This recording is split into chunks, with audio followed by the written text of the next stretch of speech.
Bonjour à vous tous. Avec cette nouvelle vidéo, nous avons voulu vous raconter l'histoire des samouraïs, qui sont une figure emblématique du Japon. Les samouraïs constituent une ancienne caste de guerriers japonais, connus dans le monde entier pour leurs katanas, sabres et leur armure si reconnaissable. Le mot samouraï dérive du verbe saburo, qui signifie servir. Ce terme est utilisé dans le sens que nous lui connaissons depuis 1600 et désigne un guerrier au service d'un seigneur, le daimyo. Un samouraï sans maître était lui désigné sous le nom de ronin et ne valait guère mieux qu'un vagabond. Beaucoup de samouraïs étaient de petits soldats cultivant eux-mêmes leur lopin de terre, loin des grands seigneurs de la guerre, les daimyo. Au Xe siècle, le clan guerrier Minamoto impose un gouvernement par les guerriers, le Bakufu, dirigé par un shogun, général. Ils vont alors devenir une élite guerrière disposant de sa propre culture. Les samouraïs sont alors un groupe imprégné du bouddhisme zen, qu'ils considèrent proche de l'esprit des Bushi. Ils connaissaient le raffinement et se passionnent pour la cérémonie du thé ou le théâtre no. Kamakura fut la grande cité des guerriers, capitale du premier Bakufu.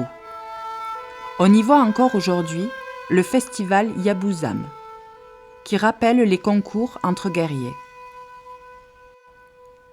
Les samouraïs connaissent leur apogée durant l'époque Sengoku, royaume combattant du milieu du XVe siècle à la fin du XVIe siècle, où la seule loi, celle du plus fort, leur permettant de s'élever rapidement dans la société.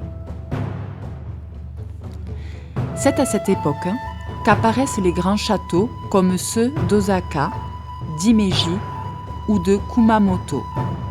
Apparaissent aussi les dojos, correspondant à des styles d'arts martiaux différents. C'est à l'époque d'Edo, 1603-1868, que les nouveaux shoguns Tokugawa, dynastie qui dirigèrent le Japon de 1603 à 1867, créent le samouraï que nous connaissons. Respectueux d'un code de conduite strict, la voie du guerrier Bushido. Ces samouraïs sont alors avant tout fidèles, sobres et concentrés sur leur entraînement aux armes en période de paix.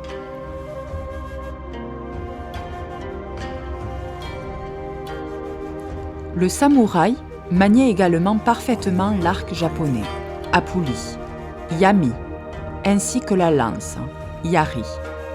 Le samouraï portait enfin une armure conçue pour faciliter les mouvements. L'armure était constituée de nombreuses pièces en cuir, imperméabilisées avec de la laque, mais aussi en métal ou d'autres alliages. Il portait de plus un masque, mampo, censé accentuer l'aspect intimidant du guerrier. Les samouraïs disparaissent officiellement au début de l'époque Meiji, 1868-1912, sauf les quelques irréductibles, qui mènent la révolte de Saigo, Takomori, en 1873. Pour terminer, il est essentiel de comprendre que le rôle des samouraïs consistait à assurer les pouvoirs à leurs seigneurs, comme l'ont fait les chevaliers d'Europe, et la dimension spirituelle qu'ils ajoutaient à leurs actions, ainsi que le sens exacerbé de l'honneur qui leur était inculqué. Nous espérons que cette histoire sur ces nobles guerriers du soleil levant vous aura plu.